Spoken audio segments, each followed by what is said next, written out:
Hey guys, it's Spoonie, and I picked up a whole stack of comics that I want to show you guys.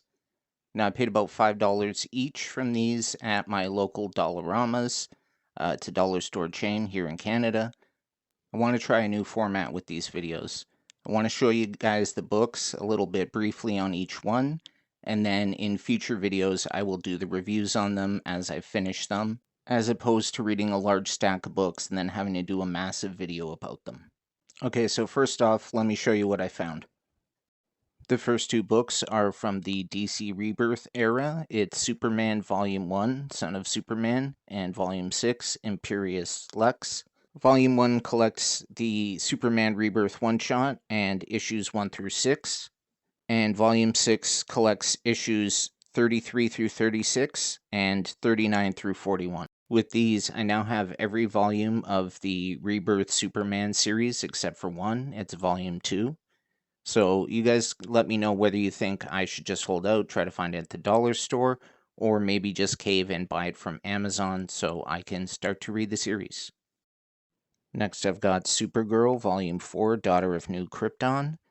This collects issues number 34 through 43 of the pre-Flashpoint Supergirl series. As the title kind of implies, this is part of the whole New Krypton arc that Geoff Johns was doing on the Superman books, but this trade isn't marketed that way. Now, I actually have most of these issues, but it's been quite some time since I've read them, so I am looking forward to going back and getting caught up. Sticking with Supergirl, I have the New 52 volume of Supergirl, Volume 1, The Last Daughter of Krypton. Now, this collects the first 7 issues of the New 52 series. I've never read this, and in fact, I don't think I've really read any stories with the New 52 Supergirl. As long as her personality is kind of the same as the pre-Flashpoint Supergirl, I think I'll probably enjoy this. And the final Supergirl book is Volume 2, Sins of the Circle, collecting Supergirl number 27 through 33. This is the Rebirth era Supergirl series, but it's at the point where it lost the Rebirth era branding. I believe that happened after either Doomsday Clock or Dark Knight's Metal or one of those series. If you guys have any idea, please let me know. I found 2 volumes of the DC Rebirth series Trinity. Volume 2 is called Dead Space, and it collects Trinity issues 7 through 11. And Volume 3 is called Dark Destiny, and it collects Trinity issues 12 through 16 and the annual number 1. The series is named after the Trinity of Superman, Batman, and Wonder Woman. And as I understand it, because during DC Rebirth, the New 52 version of Superman died, and the pre-Flashpoint version, who apparently was in hiding the whole time, emerged and sort of replaced him.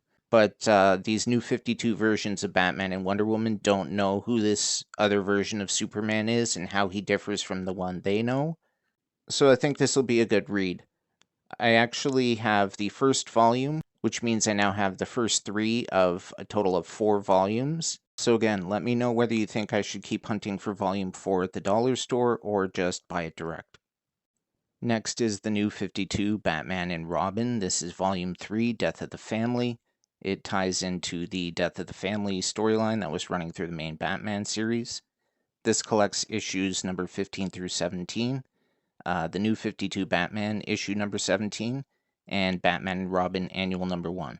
Now, with this book, I have officially obtained this entire series through the dollar store. The version of Volume 1 I have is an Eagle Moss, but it collects the same issues.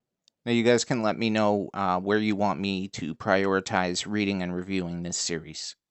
Here's Batgirl Volume 3, Mindfields. It collects Batgirl issues number 46 through 52 and Batgirl Endgame Special number 1.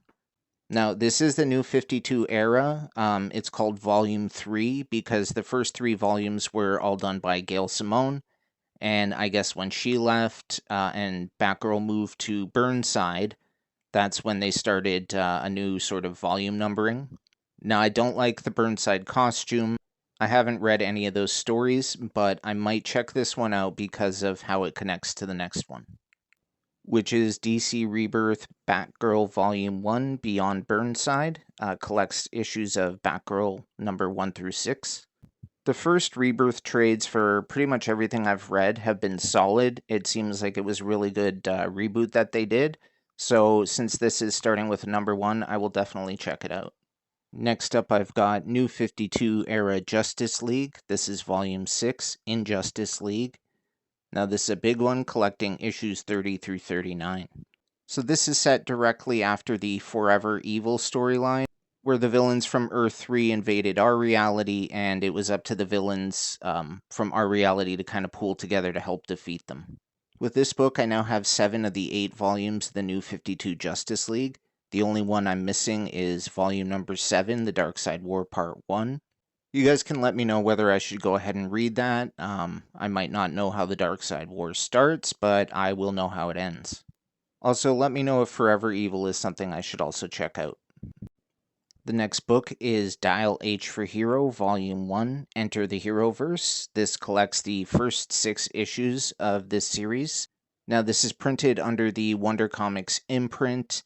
I think much like the older DCU era, this is sort of in continuity books, but written with a younger audience in mind. This is a really cool concept, though, and the art in this book looks pretty cool, so I'm definitely going to be starting this one soon.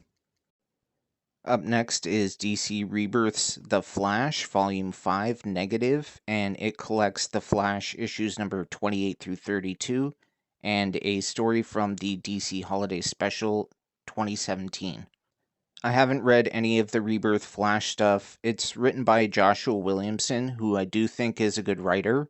I recently read one of the later books in the series that he wrote called Force Quest, and I think that's a stupid plot, but again, the way he writes, it's kind of still enjoyable to read. The next up is DC Rebirth era Green Lanterns, although this is the point after it lost the DC Rebirth trade dressing.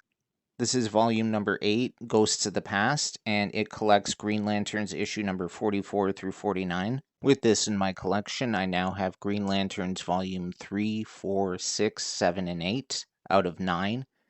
I've read a few of them, and for the most part, they all seem to be real self-contained stories. It seems like a series that's just kind of exploring the relationship between these relatively new Green Lanterns and their approach to policing the space sector. And the final book is The Green Lantern Volume 1, Intergalactic Lawman. This is the Grant Morrison run on Green Lantern, and this is the first 6 issues in here. I'm really looking forward to this, and this is probably going to be the first book I read and do a review of. And that's it for this one. So please let me know how you like the new approach. Let me know what books you want me to read from here and which ones you want to see first. As I mentioned, I'm really eager to get into that Green Lantern, so that probably will be the first one I do. But in terms of what comes after that, you guys can make requests. Anyways, thanks for watching, and I hope to have that review out for you soon. Okay.